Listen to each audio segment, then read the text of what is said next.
இன்னும் அண்ணனுக்கு எனக்கு ஒரு ஒற்றுமை உண்டு. அவருக்கு 3 குழந்தைங்க, எனக்கு 3 குழந்தைங்க. எனக்கு கிண்டல் பண்ணுவாங்க, என்ன இந்த காலத்துல 3 குழந்தை பெற்று சிவகார்த்திகேயன் 3 குழந்தை அப்படின்னு அம்மா உண்மையா சொல்லிடுவேன். காஞ்சிபுரத்துல கேளாங்கடை வியாபாரம் திருத்துருவா பார்த்துக்கிட்டு இருந்தேன். அப்போ வந்து பெரம்பலூர் தென்காசி. அப்போ வந்து ஒரு சிறு எழுதினேன்.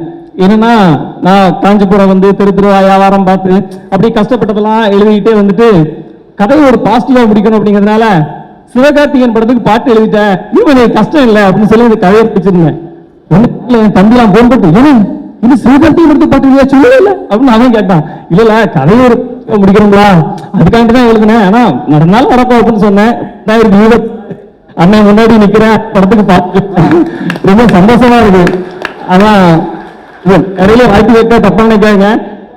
அண்ணன் தயாரிச்ச படத்துக்கு எழுதிட்டேன் அப்படின்னு நடிக்க படத்துக்கு எழுதிட்டா என் வண்டி எப்படி கொஞ்சம் கண்டிப்பா அப்படி போயிடும் அப்படின்னு நினைக்கிறேன். 15 வருஷத்துக்கு முன்னாடி சென்னையில என்ன கூட்டி வச்சுட்டு அவ்வளவு அவமானப்பட்டாரு சினிமாவுக்கு வரதுக்காண்டி. எங்க அப்பா அந்த மேடை பார்த்து கண்டிப்பா சந்தோஷப்படுவாரு. எப்படி கேமரா சிவகார்த்திகேயனுக்கு போகும் எனக்கு வரும், அதனால பார்த்துட்டு ரொம்ப சந்தோஷப்படுவாரு.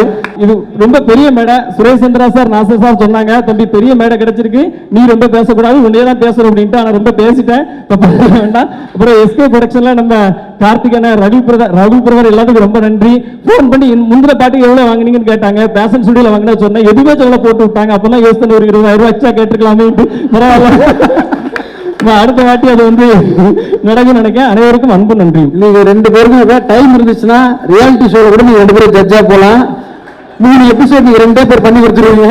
பாடல் உருவான விதம், ரெக்கார்டிங் நடந்தது, ப்ரொடக்ஷன்ல காசு போட்டது, கன்வீன்ஸ் காசு வந்தது, எல்லாமே கவர்டு.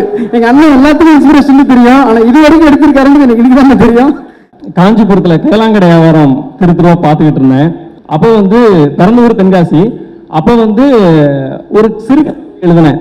என்னன்னா, நான் காஞ்சிபுரம் வந்து திருத்துருவா வியாபாரம் பார்த்து அப்படி கஷ்டப்பட்டதெல்லாம் எழுதிக்கிட்டே வந்துட்டு கதையை ஒரு பாசிட்டிவா முடிக்கணும் அப்படிங்கிறதுனால சிவகார்த்திகேயன் படத்துக்கு பாட்டு எழுதிட்டேன். இவன் கஷ்டம் இல்லை அப்படின்னு சொல்லி இந்த கதையை பிடிச்சிருந்தேன்.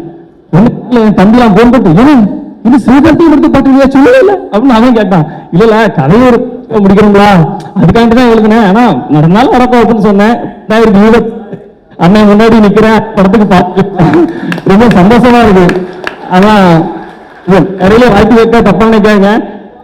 அண்ணன் தயாரிச்ச படத்துக்கு எழுதிட்டேன் அப்படின்னு நடிக்க படத்துக்கு எழுதிட்டா என் வண்டி எப்படி கொஞ்சம் கண்டிப்பா அப்படி போயிடும் அப்படின்னு நினைக்கிறேன்.